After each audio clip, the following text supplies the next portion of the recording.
Hey guys, welcome to It's Tool Time, episode 10. Today we're going to talk about plateauing and why Fitbits are BS.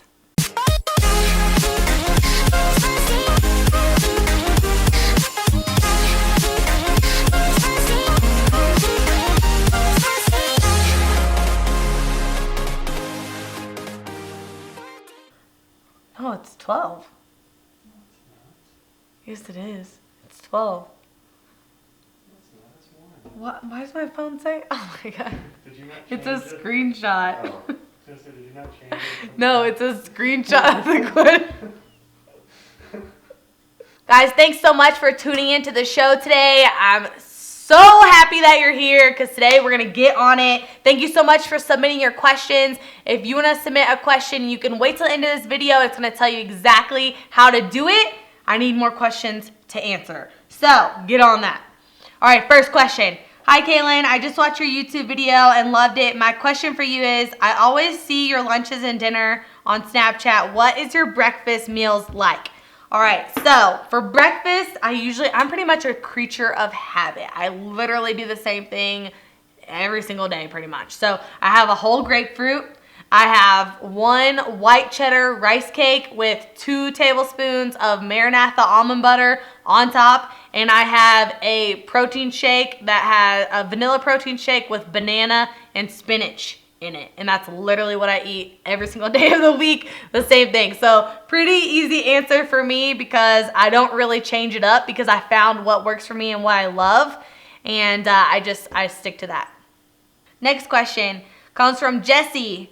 Is plateauing a real thing? If so, how do you get yourself back on track to continue losing weight?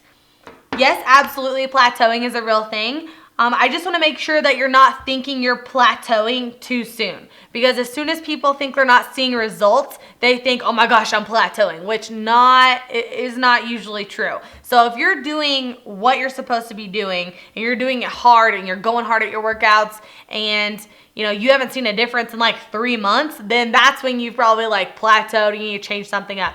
If you are that person that is going through that plateauing right now, what you can do differently is completely change up your cardio. So if you're doing steady state right now, you need to like start going crazy on that elliptical. You need to be doing sprints. You need to be doing intervals. That's the thing that really helped me when I went through my plateau. I started doing sprints on the treadmill for like 30 seconds and then walking for 1 minute and then 30 seconds of sprinting and then walking uphill for a minute, like on incline on the treadmill.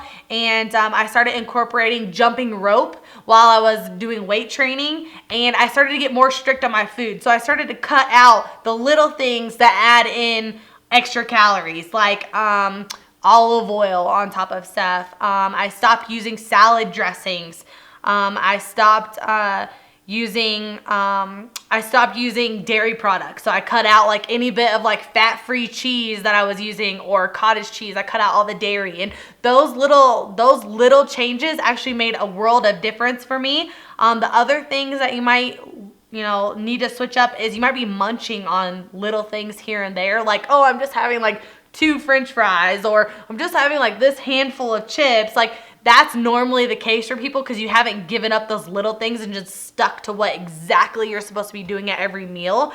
So if you reduce those little munchy things, then you're actually going to see a huge difference. It sounds like a little tweak, but it's actually a big difference. And getting yourself, back on track to losing weight. You just have to go harder. You just have to go harder in your workouts. You have to focus more. You have to just be sweating, killing. It feels like you're killing yourself in the gym. You have to be doing box jumps. You have to be really doing cardio movements, toe taps, push-ups, pull-ups, stuff that are like really calisthenics.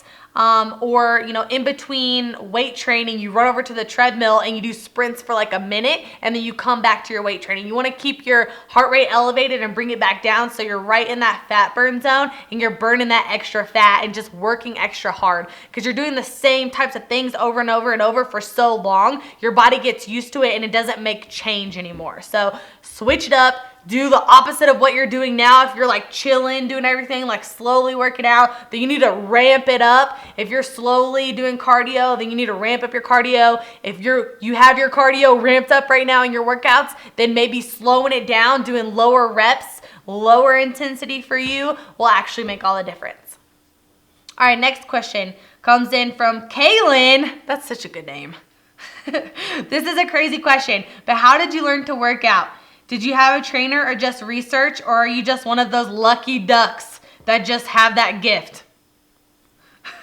I know how to do a lot, but I have no schedule or routine, and I get so bored with doing the same things over and over, and I was not one of those people with a gift. Thank you.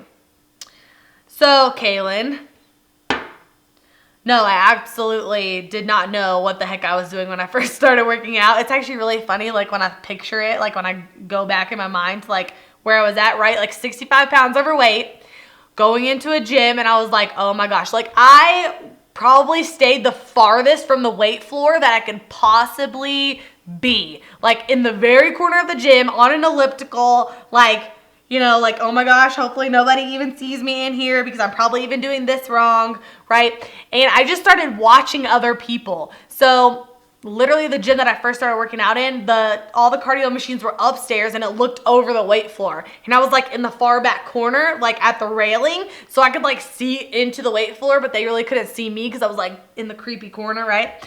And so I would literally be on this elliptical for like 2 hours just watching people work out, and that's literally how I learned.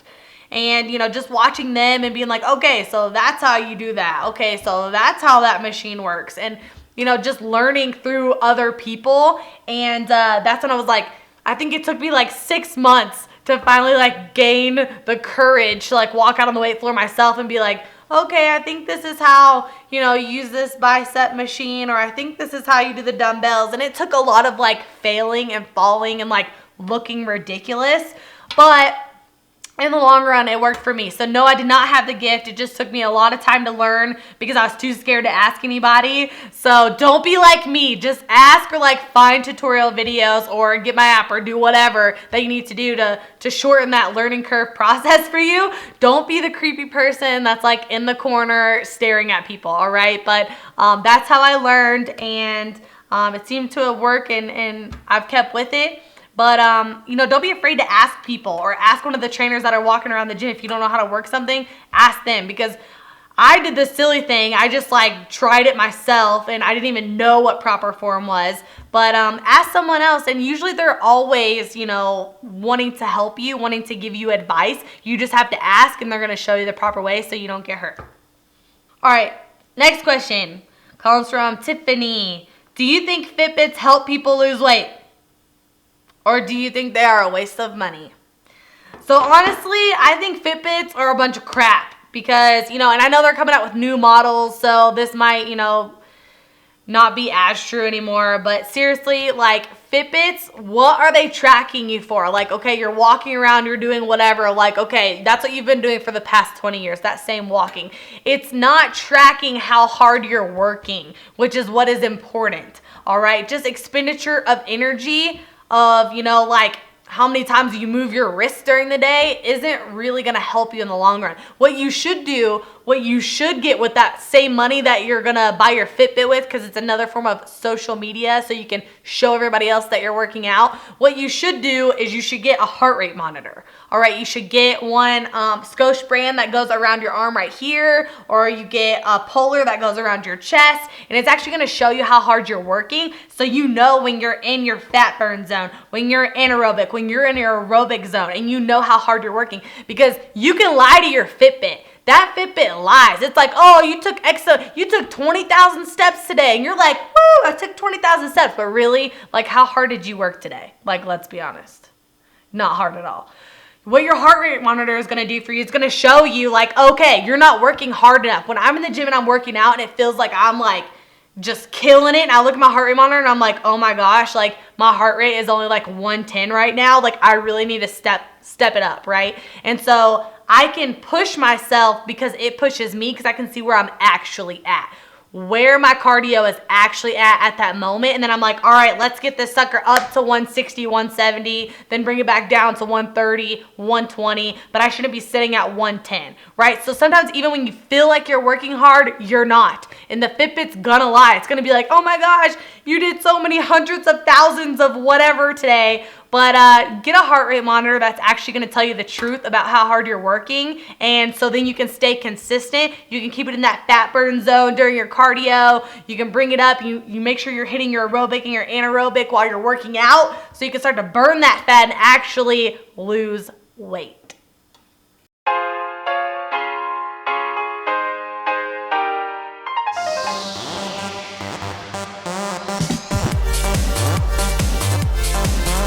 Guys, thanks so much for watching. Make sure to share this if you feel like this video helped you at all. Please comment below with all of your feedback and make sure to follow me on Snapchat so you can see how crazy I really am.